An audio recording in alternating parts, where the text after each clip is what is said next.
गुजरात के जूनागढ़ और राजकोट के साथ साथ दूसरे इलाकों के अंदर सैलाब की सूरत हाल संगीन बनी हुई है। अभी भी कई इलाकों में पानी जमा देखा गया। वैसे वहां पर इमदादी सरगर्मियां भी जोरों शोर से जारी हैं। महसूर इलाकों से कई अफराद को बचाया गया है। बताया गया है कि कई गाड़ियां पानी में बह गई हैं।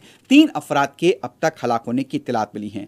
गुजरात में गुज़िश्ता 3 दिनों से गुज़िश्ता मोड़ों से मुसलसल बारिश हो रही थी। कई अफराद को महफूज मकामात पर मुंतकिल भी किया गया है।